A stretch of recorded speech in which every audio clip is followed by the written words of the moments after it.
एक रानी थी, भक्त संत रविदास जी की शिष्या होगी वो। और जब तक वो संत रविदास जी कबीर परमात्मा की सर में नहीं आया था, यानी रहते थे साथ ही साथ वो, लेकिन परमात्मा ने भी उनको शरण में लिया नहीं था, क्योंकि रामानंद जी से उनको दीक्षा दिलाई थी। एक ब्राह्मण था और वो रविदास जी के पास गया और कहने लगा, रविदास जी चल गंगा में नहा के आते हैं। तो रविदास जी कहने लगे, भाई, क्योंकि रामानंद जी को परमात्मा कबीर जी ने ये ज्ञान दे दिया था, तो रामानंद जी ने रविदास जी को वो ज्ञान जचा रखा था। तो रविदास जी कहने लगे, भाई, हमारी गंगा तो हमारा यहीं पर है, सिमरन है, और हम गंगा में नहीं जाते। काफी उसने कहा, नहीं मान्य रविदास जी। तो रविदास जी कहने लगे, भाई एक काम करिए। तो ब्राह्मण कहने लगा कि भगत जी कुछ गंगा में कोई पैसे डालने हो, दान पुण्य करने खातिर दे दे, मैं डाल दूंगा। उसने ने सोचा था ये 2-4 रुपये दे देगा, कुछ मंगा लिए, कह देगा डाला गंगा में। तो रविदास जी बोले, भाई एक काम करिए, ये ले जा मेरा 1 रुपया, और गंगा जी हाथ काट के जो रुपया ले वह न्यू हाथ में पकड़े तो दे आइए, ना वापस ले आइए। अब उसने सोचा कौन देखेगा, उड़ा मैं अपने जेब में डाल लूंगा और कह दूंगा दे दिया मैंने, वो हाथ में पकड़ा था उसने। अब उसने जाकर एक बार तेने बोल दिया, हे गंगा मैया, भगत रविदास ने आपके लिए 1 रुपया भेजा है, न्यू क्या है हाथ में ग्रहण करे। एकदम हाथ निकला बाहर और ले लिया। दूसरे हाथ में क्या निकला, एक सोने का सुंदर कंगन, वो पंडित जी को दे दिया, और गंगा ने कहा ये उस परम संत को दे देना, सोने का कंगन।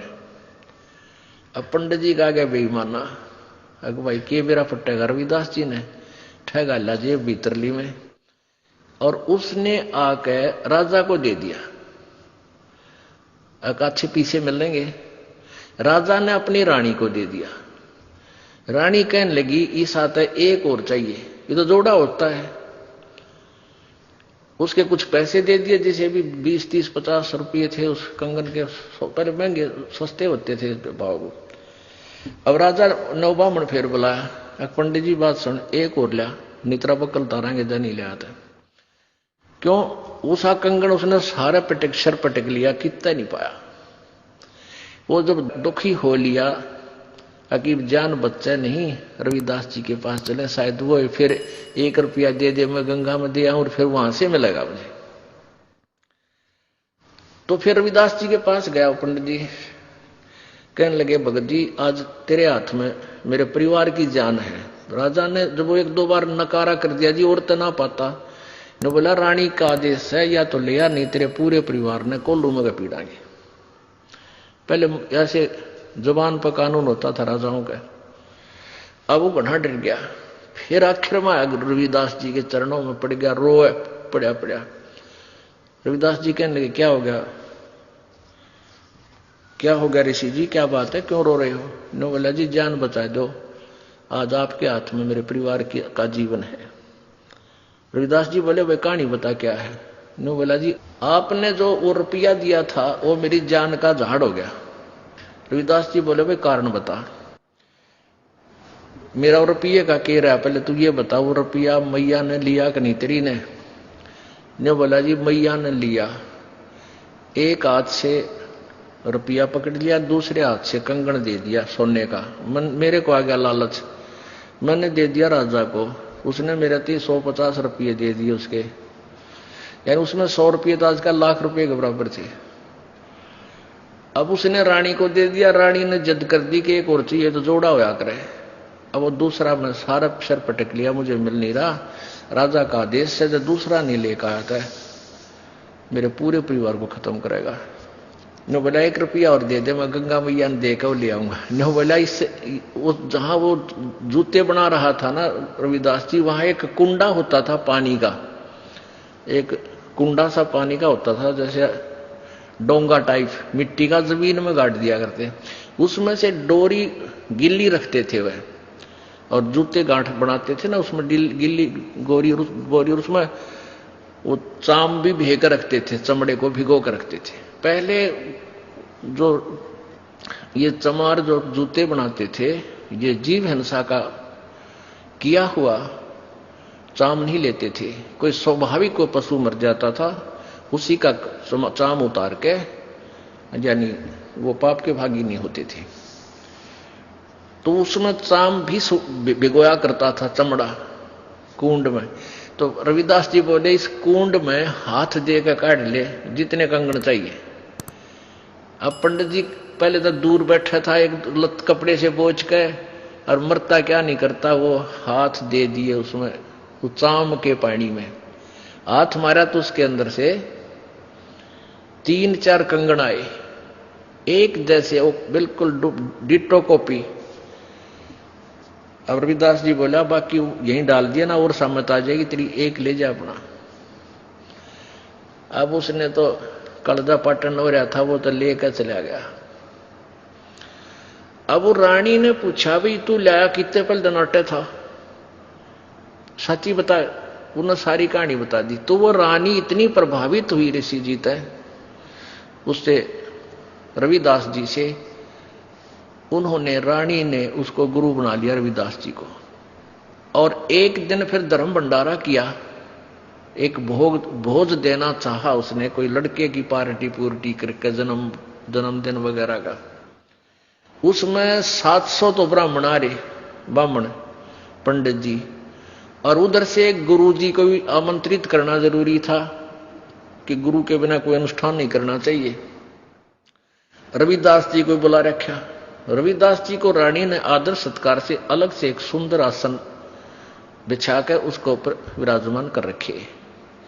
उधर से ब्राह्मणों को न्योता दे दिया, सामने ब्राह्मण 700 ब्राह्मण आके और पंक्ति बनाकर भोजन के लिए पोजीशन पकड़ गए, और उधर से भोजन परोस दिया, सामने भोजन परोस दिया। जब तक भोजन नहीं आता ना, इतना नीत रहा कर केला होंगे, जलेबी आओगी, लड्डू आओगी, वो ध्यान नहीं रहता कौन कित बैठा है। जब पूरी थाली भर ली, जब देखा उन्हें इधर उधर करके, उन्हें देखा रहा यो चमार बैठा है यहां पर, सारे खड़े हो गए। न बोले रानी तने हमारी बेइज्जती कर दी है, हम भोजन नहीं करेंगे। अब ये चमार यहां बैठा रखा है, तने तो हमारा दीन भ्रष्ट कर दिया, हम ब्राह्मण हैं। अब रानी कहने लगी ब्राह्मणों रोटी खानी है तो खा लो ना, मेरे गुरुजी तो यहीं बैठेंगे, ये नहीं उठेंगे यहां से। अब रविदास जी कहने लगे रानी बात सुन बेटी, आय अतिथि का अनादर नहीं करते, पाप लग गया करे। रविदास जी खड़े हो गए और कहने लगे विप्रो, मैं अपनी औकात भूल गया था, मेरा स्थान तो आपके जूतों में है, मैं वहां बैठता हूं जाके, आप भोजन पाओ, रुष्ट ना हो, इस बच्ची को दोष लग जाएगा। अब रानी मना करती है, और गुरुजी के रविदास जी कहने लगे बेटी गुरु का आदेश पालन होता है, आप मत बोलो। और वहां जाकर बैठ गए जहां उन्होंने जूते निकाल रखे थे। रविदास जी वहां बैठ गए, अपना भोजन कर रहे हैं। अब वो पंडे लागे छक्कन पे रोटी फटाफट। अब प्रत्येक पंडित के साथ में एक रविदास भोजन खा रहा है। 700 पंडित और 700 रविदास जी रूप बन गए, और उनके साथ में रोटी खावे। वो सामने वाला पंडित कहता है अरे तेरे साथ ये चमार रोटी खा रहा है। रविदास कहता तेरे साथ भी तो खा रहा है। वो कहता तेरे साथ भी तो खा रहा है। अब सारे कूद कूद पड़े। रविदास जी कहते हैं ए ब्राह्मणों, मेरी और इंसल्ट मत करो, मैं तो देखो यहां बैठा हूं, मुझे बदनाम मत करो। वहां देखा सचमुच वहां भी बैठा, 700 रूप में उनके साथ खड़े। तब रविदास जी खड़े हुए ने बोले पेट भरो, तुमने ना तो भगवान का बेरा, तुम तो पेट भरने की का ठेका ले रहे हो। कहने लगे तुम इस जनेऊ से मोटे मोटे टांग रखे नो, तो परमात्मा रविदास जी बोले जनेवा तो मुक्ति ना हो भाई, भक्ति से मोक्ष होगा। और तुम जनेवा चाहते हो, कहते अपना एक हथियार गेल ले रहे थे चाम छोलने का, इतनी लंबी खुरपी सी वाग रहे।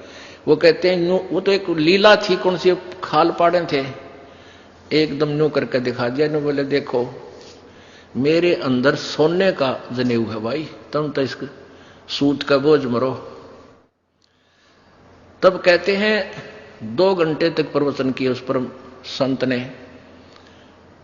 वो 700 के 700 पंडितों ने वो जनेऊ काट कर फेंक दिए, रविदास जी के चरणों में शीश समर्पण कर दिया, नाम ले लिया।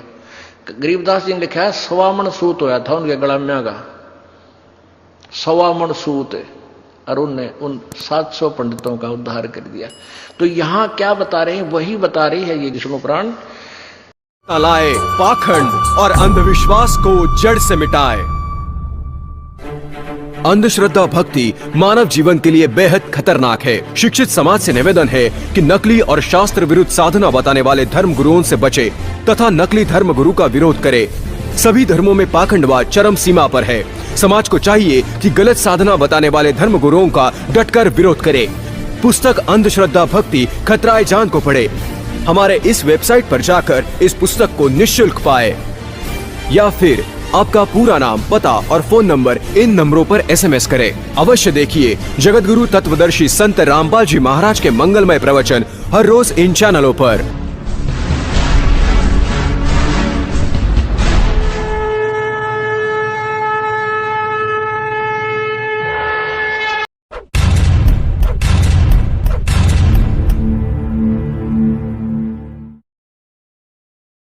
अच्छा सुनो, सब्सक्राइब करते वक्त ना घंटी बजा देना, ताकि जब मैं ऑनलाइन आऊं तो तुम्हारे फोन की भी घंटी बजे।